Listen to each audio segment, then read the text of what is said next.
ప్రార్థిస్తున్నాం. మహాపరిశుద్ధుడు ప్రేమ దొరుకుతుంది. గడిచిన నెలంతా కూడా మీరు ఎత్తుకున్న బతికి మరొక నెల పొందడంలో మేమందరూ కూడా ఉండడానికి సహాయం దయచేసాం. వచ్చిన బిడ్డలు బట్టి స్తోత్రాలు. ఆయన ఈ వాక్యం అందించి వారితో మాట్లాడండి. అలాగే ఈ దాసుని వాడుకోండి, బలపరచండి.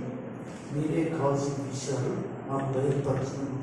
ఏసునాం ప్రార్థిస్తున్నాం మా పరమతండ్రి.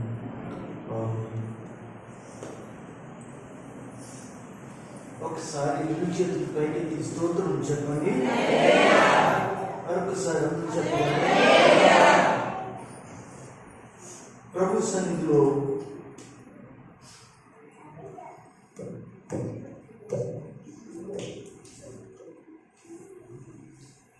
ప్రభు నామాన్ని బట్టి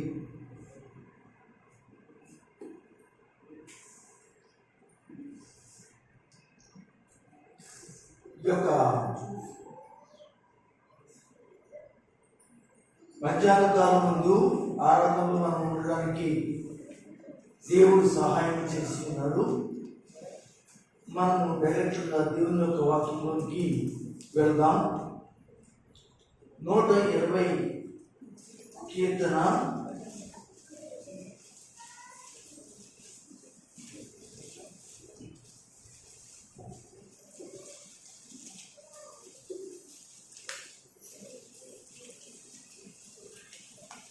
120 కీర్తన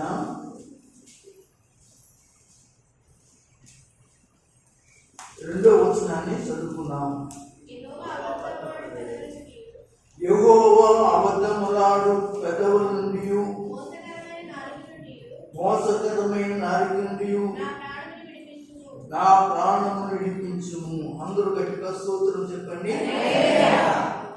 ప్రియ దేవుని బిడ్డలారా, ఈ మధ్యాహ్న కాలంలో దేవుడు మనకి ఇవ్వబోతున్నది దేవుని యొక్క వాక్యం. మనము ధ్యానం చేద్దాం. రాసుకునేవాళ్ళు కానీ లేక చదివేవాళ్ళు కానీ వినేవాళ్ళు కానీ ఎవరు మరి నిశ్శబ్దంగా ఉండాలి. కదలకూడదు, మెదలకూడదు, అడిగి వెళ్ళకూడదు. ఒక అరగంటలో మనము వాక్యాన్ని ముగించుకుని మనం ముందుకు వెళ్ళడానికి కార్యక్రమంలో సిద్ధపడదాం. మరి ఈరోజు ధ్యానాంశం అంశం ఏమిటి అంటే చెప్పకూడదు అబద్ధము ఎందుకు. ఏంటంటే అంశం ఏంటి? చెప్పకూడదు అబద్ధము ఎందుకు. ఈ క్రైస్తవ సంఘ సమాజంలో దేవుడు మనకి నేర్పిస్తున్నటువంటి విషయం, క్రైస్తవుడుగా దేవుని బిడ్డగా రక్షింపబడి బాప్తీసం తీసుకుని ఆయన నామములో ఆయన ఘనమైన నామాన్ని ఆరాధిస్తూ స్తుతిస్తున్నటువంటి సంఘము దేవునికి విరోధమైన వాటిలో అబద్ధం కూడా ఒకటి. అంటే క్రైస్తవ బిడ్డని చెప్పుకుంటూ దేవుని బిడ్డని చెప్పుకుంటూ అబద్ధాలు ఆడకూడదు. ఎందుకంటే బైబిల్లో అనేక వందల వచనాలు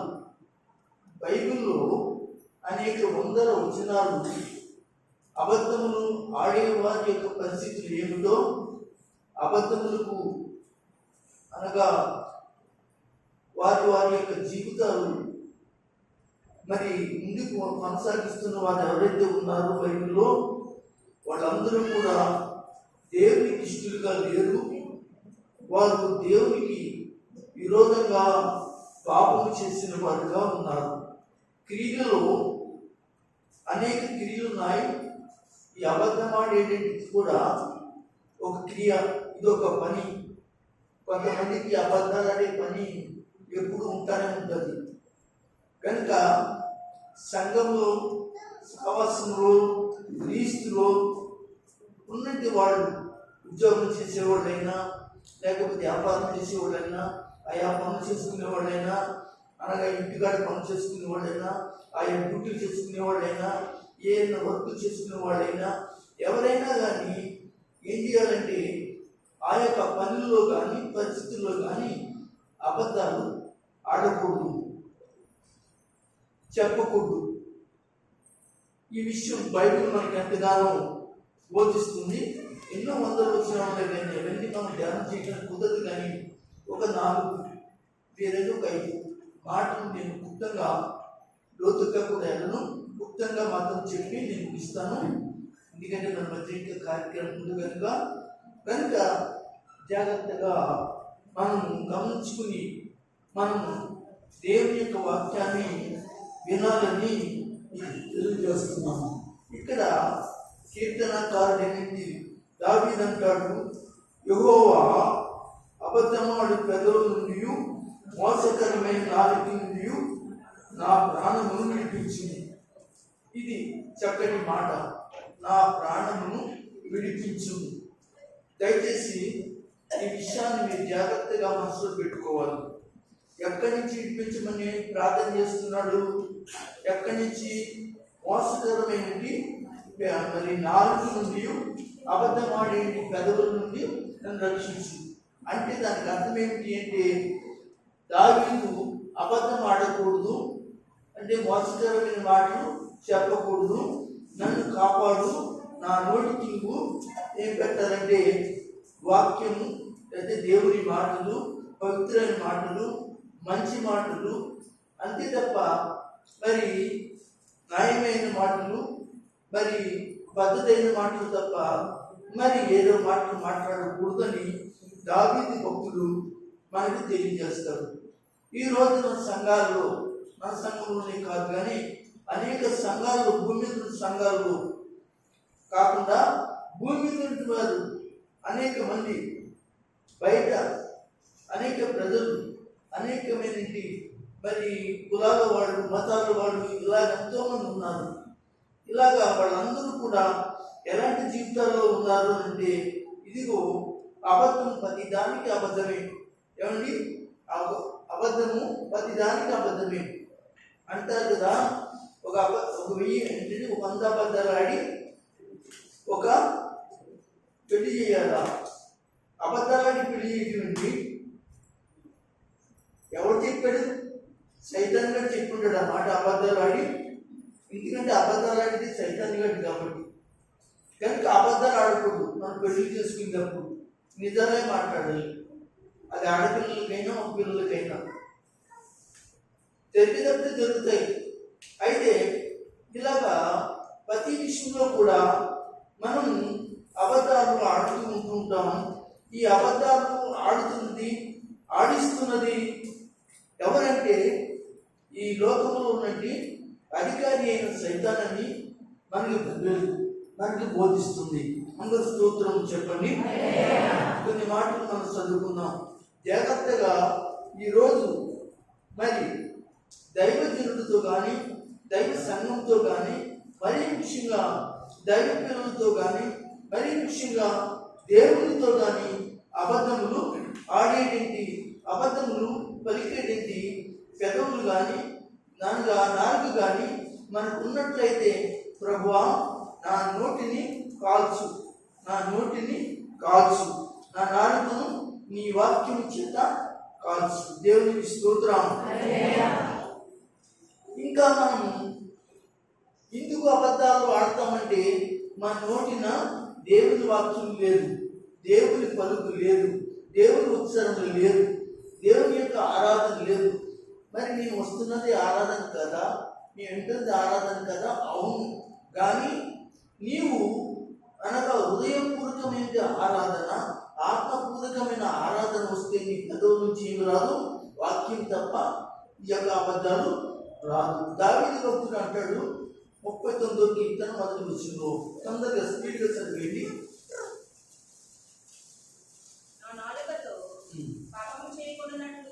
మా నాలుకతో పాపము చేయకుండానట్లు ఆపండి. నాలుగుతో పాపం చేయడం ఏంటండి? అది ఇప్పుడు చదువుకుంది ఏంటి? అబద్ధాలు ఆడటం, మోసకరమైన మాటలు మాట్లాడటం అనమాట. దయచేసి ఈరోజు మనం నేర్చుకుంటున్నది ఈ విషయాన్ని మన జీవితంలో మర్చిపోకుండా నీ ఇంట్లో నీ భర్తతో కానీ, నీ బిడ్డలతో కానీ, నీ బిడ్డలు అనగా నీ తల్లిదండ్రులతో కానీ, ఇలాగ బంధువులతో కానీ, చుట్టాలతో కానీ, అలాగా ఇరుగు పొరుగు వారితో కానీ, గ్రామస్తులతో కానీ మనం చాలా జాగ్రత్తగా యథార్థంగా మాట్లాడాలని వాక్యం చెప్తుంది. మనం దేవుని పిల్లలను కనుక మనము అబద్ధములు ఆడకూడదు అని బైబిల్ చెప్తుంది. అంటే వాటి నుంచి మనకు రక్షణ కావాలని ఇక్కడ అంటున్నాడు కదా 39వ కీర్తనలో. నా నాలుకతో పాపం చేయకుండానట్టు నా మార్గములను జాగ్రత్తగా చూసుకుందును. భక్తిహీనులు నా ఎదురున్నప్పుడు నా నోటికి చిక్కము ఉంచుకుందని అనుకుంటేని. అవును, ఎవరైనా నీకు విరోధమైన పరిస్థితులు కలిగిన వాడు ఉన్నారనుకో, అబద్ధాలు ఆడాలి అనేటువంటి పరిస్థితి అక్కడ వచ్చిందనుకోండి, అప్పుడు మన నోటికి ఏం చేసుకోవాలి? చిక్కం ఉంచుకోవాలి. భక్తిహీన ఎదుట ఉండగా అనగా చిక్కం ఉంచుకోవాలి. ఈ చిక్కము మన మూతికి పెట్టుకోవాలి. చిక్కము అన్నాడు. చిక్కం అంటే దేవుని చెప్పండి వాక్యం. ఎప్పుడైతే దేవుని యొక్క వాక్యం కానీ, దేవుని స్థుతి కానీ, దేవుని ఆరాధన కానీ, దేవుని మంచితనం కానీ మన నోట్లో ఉండాలి. అప్పుడు ఎదరవాడిని మనము అనగా విషయంలో అబద్ధాలు చెప్పడానికి, అబద్ధాలు మాట్లాడడానికి మన నోరు ఏం చేస్తుందంటే ఆ వాక్యము, మన పరిశుద్ధత, ఆ నీతి మన చక్కగా ఏం చేస్తుందంటే అనగా ఆమె చేయడానికి అవకాశం ఉంటుంది. గనుక దేవుని పిల్లరా, అయితే ఇప్పుడు సర్వమానవాళి ఇలాంటి అబద్ధాల్లో పడిపోవడం ఏమండి. అంతేకాకుండా క్రైస్తవ సంఘాల్లో ఉన్న విశ్వాసులైన వారు చాలా మంది ఎక్కువ అబద్ధాలు ఆడేవాళ్ళు కూడా ఉండడానికి గల కారణం ఏమిటి అంటే ఈ లోకంలో ఉన్నట్టు సాతాను యొక్క క్రియలని కొందరి మీకు తెలియజేసి ఒక మాట మీకు తెలియజేసి ఇంకా కొంచెం ముందుకు వెళ్తాం. తొందరగా యోహాను రాసిన సువార్త 8వ అధ్యాయము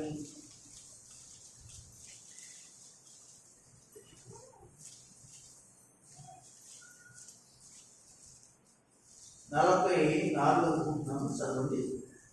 మీరు మీ తండ్రి యొక్క అపవాద అదే 8:44. మీరు మీ తండ్రి యొక్క అపవాది. ఇప్పుడు గమనించండి, మీ తండ్రి యొక్క అపవాది అంటే కొంతమందికి తండ్రి అంటే అపవాది. అంటే అపవాది పిల్లలు భూలోకంలో ఉన్నారు అనే విషయం కనబడుతుంది. ఎవరు అపవాది పిల్లలు అంటే మానవులే. దేవుని పిల్లలు ఉన్నారు, అపవాది పిల్లలు కూడా ఉన్నారు. అపవాది పిల్లలు మాట్లాడేవి వేరుగా ఉంటాయి, దేవుని పిల్లలు మాట్లాడేవి వేరుగా ఉంటాయి. దేవుని పిల్లలు చక్కని మాటలు మాట్లాడతారు, చక్కని వాక్యం చెప్తారు, చక్కని పాటలు పాడతారు, చక్కని ఇంకా ప్రార్థన చేస్తారు, చక్కటి సందేశాలు ఇస్తారు, మంచి సలహా ఇస్తారు, మంచిగా ఉండమని అనేక మందికి చెప్తారు. పాడైపోతుంటే వారితో కూడా పాడకుండా వారికి చక్కటి మార్గాన్ని చెప్తూ ఉంటారు. వీళ్ళు దేవుని పిల్లలై ఉంటారు. అయితే వీటి కాకుండా అపవాది పిల్లలు కూడా ఉన్నారండి. వారు ఎవరంటే క్రైస్తవుల్లో ఉన్నారు, అన్ని దేశాలలో కూడా ఉన్నారు, బయట వారిలో కూడా ఉన్నారు అనేక మంది. అయితే ఇక్కడ మీరు మీ తండ్రి అపవాది సంబంధులు. మీ తండ్రి దురాశలను నెరవేర్చుకోరుచున్నారు. ఆది నుండి వాడు నరహంతకుడు అయి ఉండి సత్యమునందు నిలిచిన వాడు కాడు. ఆడంటే సత్యమునందు నిలిచిన వాడు కాదు. ఆడి భూమి మీద తిరుగుతున్నప్పుడు ప్రతి కుటుంబాన్ని, ప్రతి గ్రామాన్ని, ప్రతి జిల్లాను, ప్రతి దేశాన్ని, ప్రతి వ్యక్తిని, ప్రతి ఒక్క వ్యక్తిలో నోట్లోను, ప్రపంచంలో ఉన్న అందరి నోట్లో కూడా అసత్యం పలికేదేంటి, అబద్ధము పలికేదేంటి వాడుగా తన తండ్రి యొక్క అపవాది ప్రేరేపణ వారి జీవితాల్లో ఉంటుంది. వారు ఎవరి పిల్లలంటే అపవాది పిల్లలని వాక్యం చెప్తూ ఉంది ఇక్కడ. అయితే ఇక్కడ సత్యమును ఇచ్చిన వాడు కాదు, వాని ఎందు సత్యము లేదు. వాడు అబద్ధము ఆడుచున్నప్పుడు తన స్వభావం అనుసరించే మాట్లాడుచున్నాడు. వాడు అబద్ధికుడు, అబద్ధమునకు జనకుడై ఉన్నాడు. దేవునికి స్తోత్రం. దేనికి జనకుడై ఉన్నాడండి? అబద్ధమునకు. ఒకవేళ అబద్ధము అనేది ఏదైనా పుట్టింది అనుకో, దానికి తండ్రి ఎవరు? అపవాది. అబద్ధము అనేది ఒక అలవాటు అయిందనుకోండి, దాని తండ్రి ఎవరు? అయితే ఎలా పుడుతుంది? ఎక్కడో పుడుతుందంటే మనలోనే పుడుతుంది. అంటే కొందరు అనగా భూలోకం నుంచి ప్రజల్లో అబద్ధాలు పుడతాయి. ఆ పుట్టించింది ఎవరు అంటే అపవాది యొక్క తండ్రి. అపవాది యొక్క తండ్రి ఆడు జనకుడై ఉన్నాడు, తండ్రి అయి ఉన్నాడు అని చెప్తుంది. కనుక ఈ యొక్క సమయంలో చాలా జాగ్రత్తగా మనం చెప్పకూడదు అబద్ధాలు. ఎందుకు అంటే మనకు ఆ అపవాది ద్వారా చాలా, ఆ అబద్ధాల ద్వారా ఎంతో నష్టం కలుగుతుంది, ఇబ్బందులు కలుగుతాయి, శోధనలు కలుగుతాయి, సమస్యలు పెరుగుతాయి. అబద్ధాల వల్ల ఒక ఇంటి మీద ఒక ఇంటికి గొడవ జరుగుతుంది, ఒక ఈది మీద ఒక ఈది గొడవ అవుతుంది, ఒక ఊరి మీద ఒక ఊరి మీద గొడవ అవుతుంది, ఒక దేశం మీద ఒక దేశం గొడవ అవుతుంది. అబద్ధాలు అంత భయంకరమైన మంటని పెట్టేది అనమాట. కనుక దయచేసి అబద్ధాలకు జనకుడైన వాడు మన యొక్క పరిస్థితుల్లో ఉంటున్నట్లే దావీదు అంటున్నాడు కదా, మరి అనగా నా పెదవులు ఎలా ఉంటానంటండి, అనగా నా పెదవులు, నా నాలుక ఏం చేస్తామంటే నా ప్రాణం నుండి కాపాడు, నా ప్రాణం నుండి కాపాడు. ఎందుకంటే నా నాలుక, నా నోరు అబద్ధం రాడుతున్నట్లుగా ఉంటే నేను బ్రతుకుతానయ్యా అంటున్నాడు. ఈ రోజు దేవుని బిడ్డలారా, సంఘ విశ్వాసులైన వారందరూ ఒకసారి రెండు చేతులు పైకెత్తి ఒకసారి స్తోత్రం చెప్పండి. హల్లెలూయా, హల్లెలూయా, హల్లెలూయా. సరే, ఎందుకు చెప్పకూడదు అబద్ధం అనేది మనం తొందరగా చూసుకోవడానికి ఎఫెసీయులకు రాసిన పత్రిక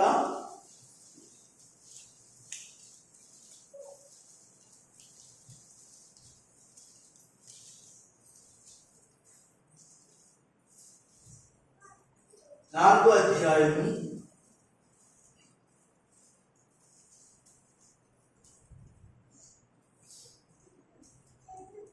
25వ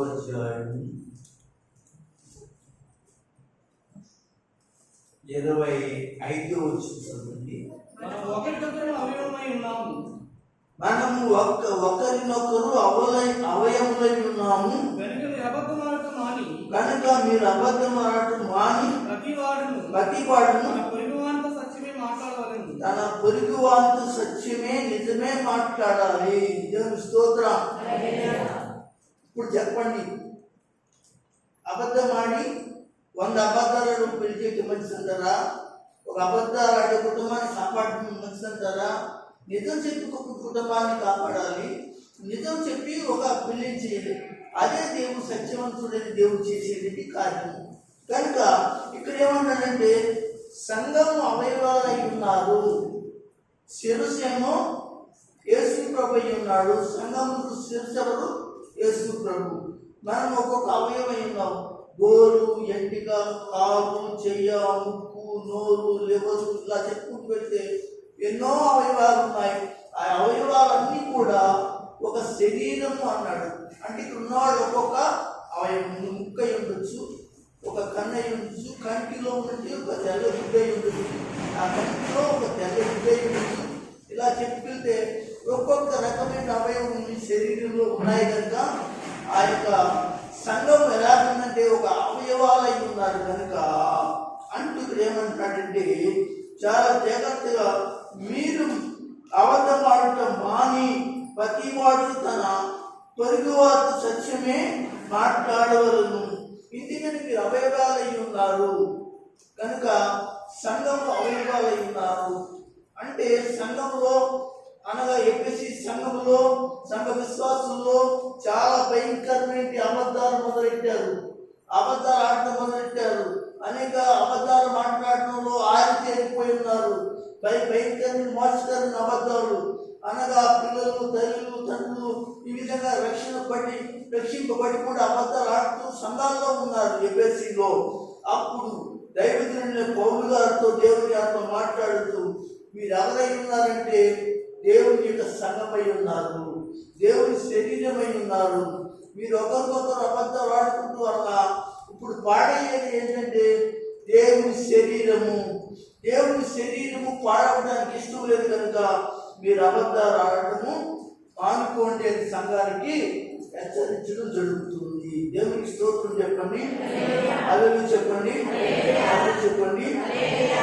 అయితే అబద్ధములు సాతానిక స్వభావం కాబట్టి మనలో చదువుకున్నాం కదా, ఏంటండి అది మన స్వభావం కాదు, దేవుని స్వభావం కాదు, దేవుని ఆత్మ స్వభావం కాదు, దేవుని పరిశుద్ధ యొక్క స్వభావం కాదు. ఇక్కడ సాధారణ స్వభావము. అందరూ ఒకసారి స్తోత్రం చెప్పండి, హల్లెలూయా. ఇక్కడ ఏ స్వభావం? సాధారణ స్వభావం సంఘంలో, దేవుని సహవాసములో, దేవుని శరీరంలో, దేవుని యొక్క శరీరకుని అవయవాలను పడించి సంఘ విశ్వాసంలో ఆ స్వభావం ఉండడానికి వీల్లేదు. దేవుని స్వభావం పరిశుద్ధమైనది, నీతి అయినది, యథార్థమైనది, మంచి అయినది, నిజం మాట్లాడేది, నలుగురికి సహాయం చేసేది, నలుగురికి ఉపకారం చేసేది అన్నమాట.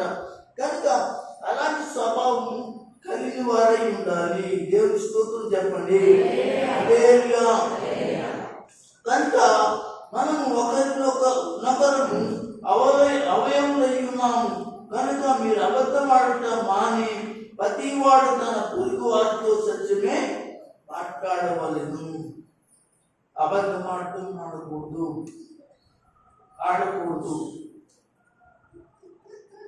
యోహాను సువార్త 8:44 మనం స్వాభావికంగా సాతానిక స్వభావం, అబద్ధం ఆడే స్వభావం. దయచేసి ఎక్కడైనా అబద్ధమైన పడిందంటే, నిజం మాట్లాడుకుంటే అబద్ధాలు ఆడుతూ కనపడిందంటే అది సాతానిక అనుసరుడై ఉన్నావు, సాతానిక అనుసరుడై ఉన్నారు వాళ్ళు. ఆ మనిషి సాతానిక ఆజ్ఞలో ఉండి మాట్లాడుతున్నాడు అబద్ధాలు అనే విషయాన్ని మీరు గమనించుకోండి. రెండో మాటలోకి వెళ్ళిపోదాం. సామెతల గ్రంథము 2వ మాట ఏమిటి అంటే, దేవుని బిడ్డలారా, అబద్ధము యెహోవాకు హేయము కాబట్టి అక్కడ చెప్తాడు. 12వ అధ్యాయం 22వ వచనం చూడండి. అబద్ధమాడే పెదవులు యెహోవాకు హేయములు, సత్యవర్తులు ఆయనకి ఇష్టలు. అబద్ధం ఆరు పెదవులు యెహోవాకు హేయములు, సత్యవర్తులు ఆయనకి ఇష్టలు. దేవుని స్తోత్రాలు. సత్యం మాట్లాడేవాడు, నిజం మాట్లాడేవాడు, నిజం పలికేవాడు మాత్రమే దేవునికి ఇష్టడైన వాడు. తన సంఘము ఆయనకు ఇష్టలై ఉండాలని కోరుతున్నాడు. అబద్ధాలు ఆడకూడదు. అబద్ధాలు ఆడితే దేవుని సన్నిధిలో మనము పాపము చేసిన వారు అవుతాం. దేవుని ఉగ్రతకు మనం ఏమైపోతాం? పాత్రులైపోతాం. దేవుని యొక్క అనగా మరి తీర్పు మన మీదకి వస్తుంది, మన శిక్ష వస్తుంది. బైబిల్లో ఒక కుటుంబం ఉంది కదండి, ఒక కుటుంబం ఉంది. ఆ కుటుంబంలో భార్యాభర్తల పేరు అనన్య సఫీరాలు. అయితే వారు సంఘంతో పాటు వాళ్ళందరూ కలిసి ఏం చేశారు తెలుసా? భూమి అమ్మి దాన్ని ఎలా ఏం చేశారో తెలుసా? కొంత ఇంట్లో దాచుకుని కొంత వారు తెచ్చిపెట్టారు. అప్పుడు దైవజనుడు అంటాడు, అయ్యా మీరు ఇంతకే అమ్మితేరా అని అడుగుతాడు. అవును ఇంతకే అడుగుతాము, అమ్మాము అంటారు. ఏమండి, తర్వాత కూడా తన భార్య వస్తుంది, తన భార్య కూడా ఇంతకే అమ్మితేరా అని అడుగుతాడు. అడిగితే ఇదిగో ఇంతకే అమ్మామని చెప్పి భార్యాభర్తలు ఇద్దరు కూడా అబద్ధం ఆడటం జరిగింది. అంటే ఆ సమయంలో వారు సాతానికి ఏమైపోయారంటే దాసులైపోయారు. దేవుని పిల్లల ఆలోచించండి. బైబిల్ చదువుదాం. అపోస్తుల కార్యం 5వ అధ్యాయం, తొందరగా 5వ అధ్యాయం 4వ వచనం చదవండి. అది నీ ఎదుట ఉన్నప్పుడు ఆ పొలం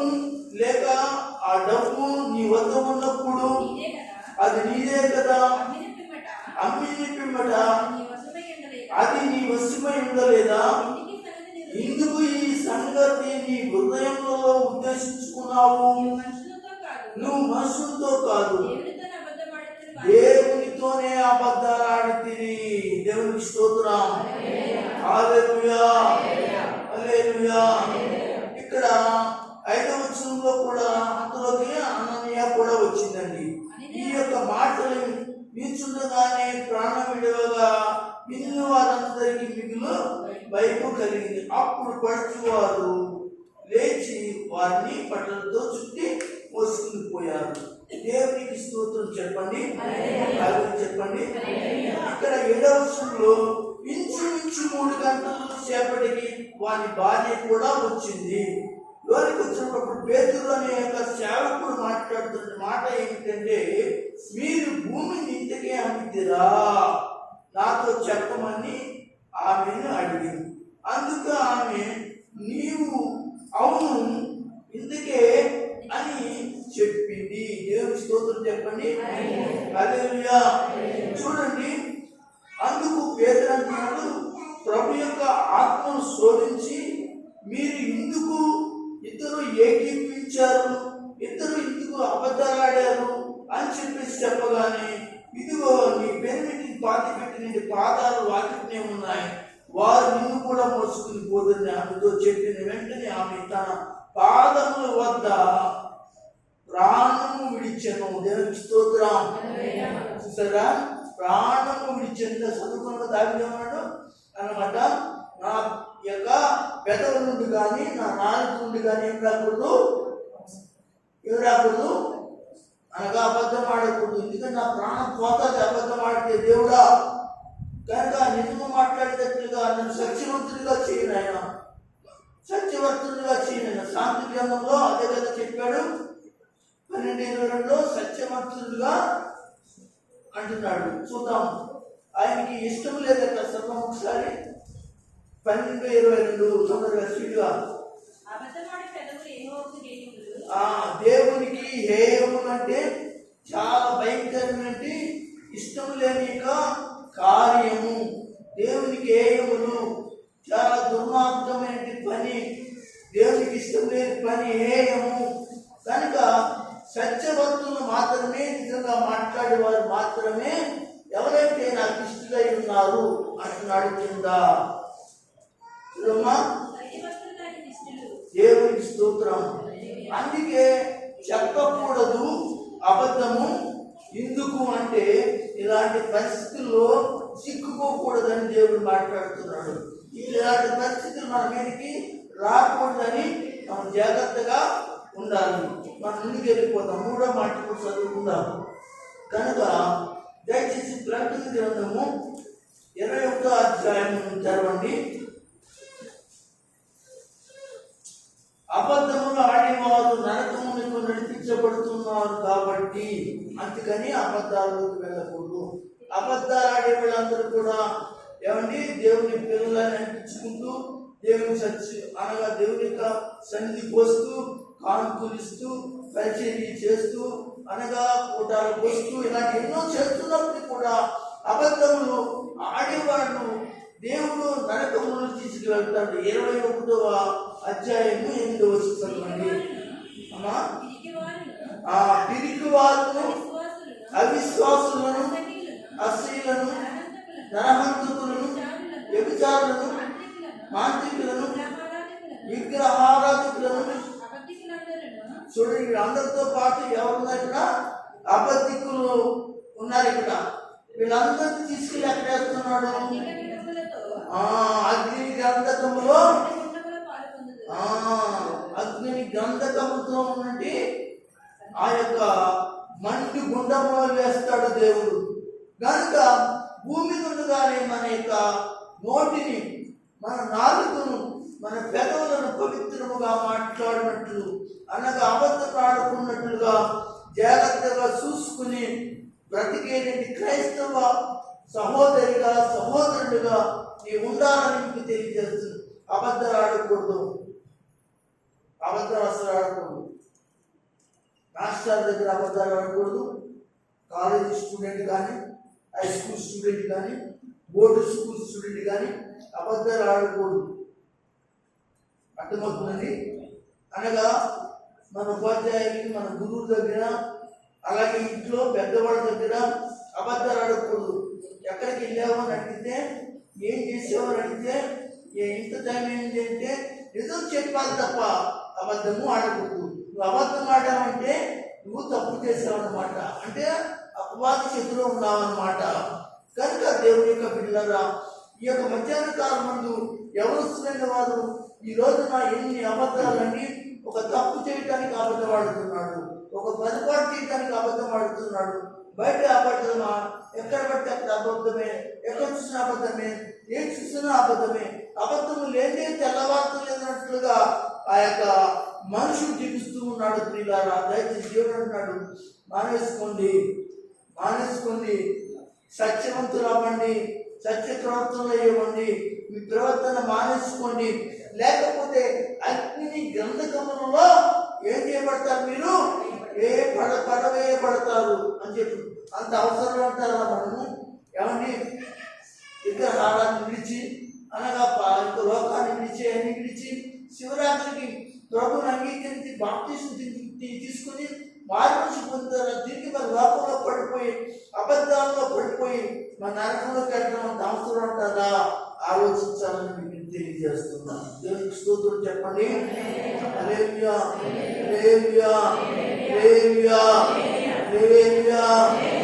కనుక దేవుని బిడ్డలారా, చాలా జాగ్రత్తగా ఉండండి. చెప్పకూడదు అబద్ధము.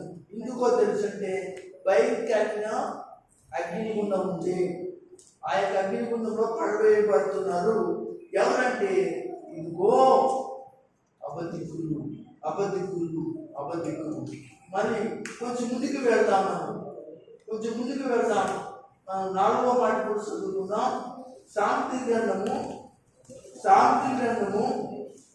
అందరూ కూడా బైబిల్ తెరవండి, రాసుకునేవాళ్ళు రాసుకోమని తెలియజేస్తున్నాను.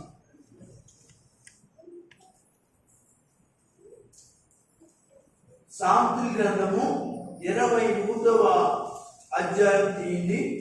21వ అధ్యాయము, శాంతి గ్రంథము 21వ అధ్యాయము 6వ వచనాన్ని చదవండి. అబద్ధములాడి ధనము సంపాదించుకుంటే ఊపిరితో సాటి దాని కోరువాడు మరణమునే కోరుదురు. దేవుని స్తోత్రం. మీరు వింటున్నారా? ధనం అంటే ఉప్పుతో సమానం అంట. ఊపిరితో సమానం ఇక్కడ అంటాడు. అబద్ధము మనిషి యొక్క నాశనం చేస్తుంది. కాబట్టి మనం జాగ్రత్తగా ఉండాలి. శాంతి గ్రంథంలో చెప్పేటి మాట చాలా విషయాలు ఉంటాయి, మనం క్లుప్తంగా మాత్రమే చెప్పుకుందాం. కనుక మనం ఈ 4వ మాటలో రాయబడిన మాట ఏమి అనగా, అబద్ధం ఆడటం ధనం సంపాదించుకోవడం అన్నమాట. అబద్ధం ఆడటం ధనం సంపాదించుకోవడం అంట. అంటే ధనం సంపాదించుకోవడం, అబద్ధం ఆడటం ధనం సంపాదించుకోవడం. ఇక్కడ ఏంటి తేడా అంటే, మనం డబ్బు కూడా పెడతాం, అదే డబ్బు సంపాదిస్తాం మనం. అలాగే అబద్ధాలు కూడా కూడబెట్టుకుంటే ధనం సంపాదించుకునేటట్లుగా, ధనం ఏ విధంగా ధాన్యం సమకూర్చుకున్నట్లుగా, బంగారం సమకూర్చుకున్నట్లుగా, డబ్బులు సమకూర్చుకున్నట్లుగా అబద్ధాలు సమకూర్చుకుంటే ఇది అర్థం. చదవండి ఒకసారి.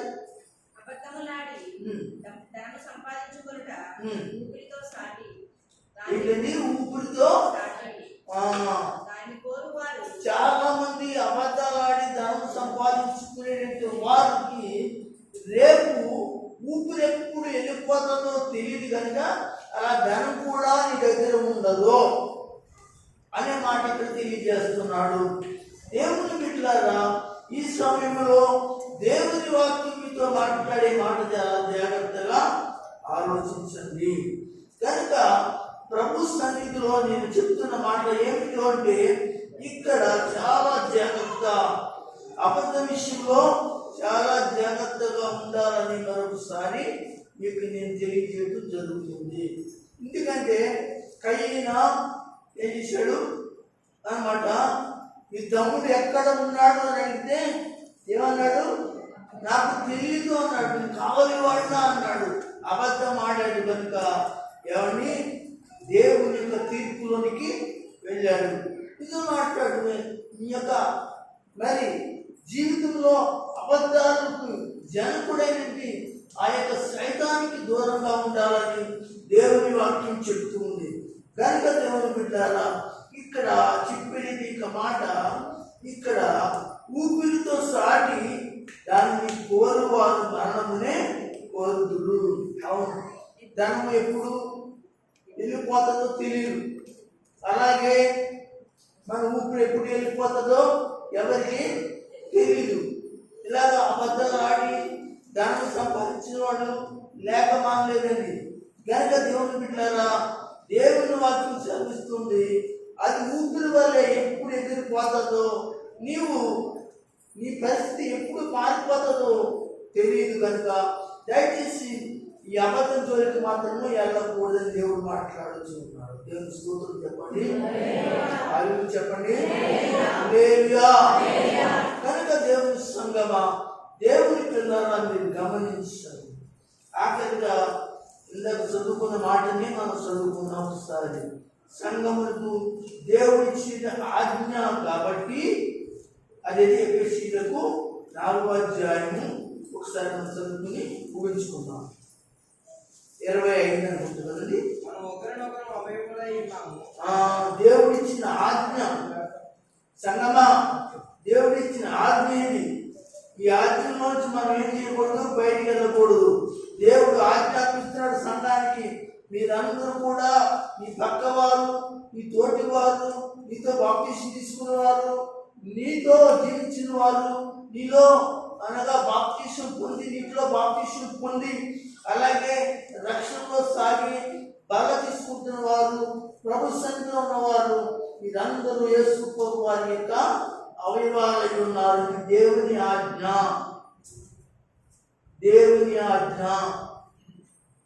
కనుక దేవుని ఆజ్ఞను మనం మీరితే దేవుని బిడ్డలారా భయంకరమైన పరిస్థితులు మనం ఎదుర్కోవాల్సి ఉంటారని ఇక్కడ అంటున్నాడు. అదేమిటి అంటే, మీరు అబద్ధం ఆడటం మాని ప్రతి వారితో నిజం మాట్లాడండి అని వాక్యం చెప్తుంది.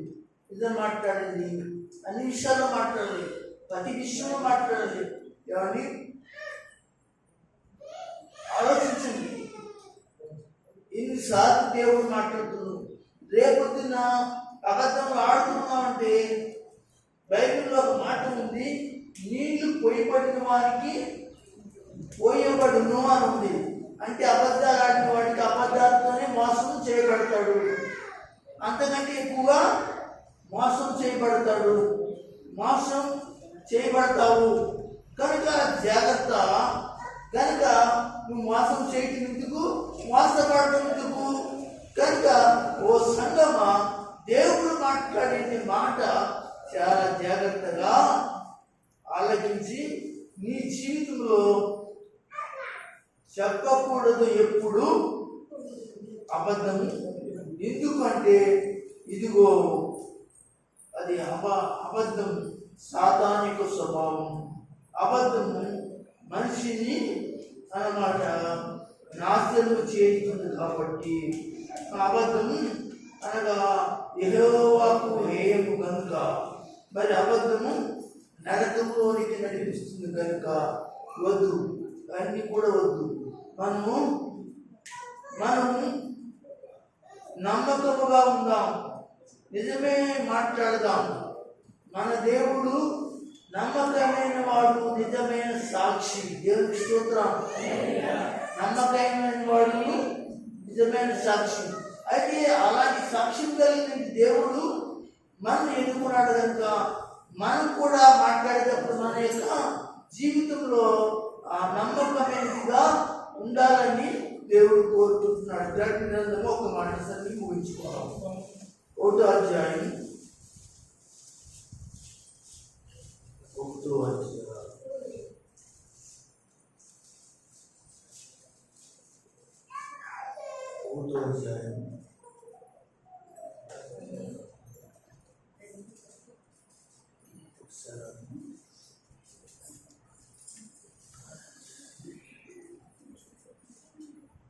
రెండు గ్రంథము 5 నమ్మకమైన సాక్షియు మృతుల్లో నుండి ఆది సంపూర్తిగా అదే మృతుల్లో లేచినవాడు యేసు ప్రభువారు ఆది సంపూర్ణుడు గాను లేచిన వాడు గోపురపు అధిపతియైన యేసుక్రీస్తు నుండి కృపా సమాధానం మీకు కలుగును గాక. ఆమేన్. హల్లెలూయా. ఆయన నమ్మకమైన వాడు కనుక తన పిల్లలు కూడా ఎలా ఉండాలి? నమ్మకముగా ఉండాలి. నమ్మకం లేని వారుగా ఉండకూడదు. అబద్ధములకు దూరంగా ఉండాలి. నిజానికి దగ్గరగా ఉండాలి. అప్పుడే నువ్వు దీవించబడతావు. అప్పుడే నీవు అన్నమాట దేవునికి ఇష్టగా ఉంటావు. ప్రభుత్వంలో వదిలేతావు. దేవుడు ఈ మాటలు మీ అందరి ప్రభు దీవించి మిమ్మల్ని ప్రభు కొరకు సిద్ధపరచును గాక. ఆమేన్.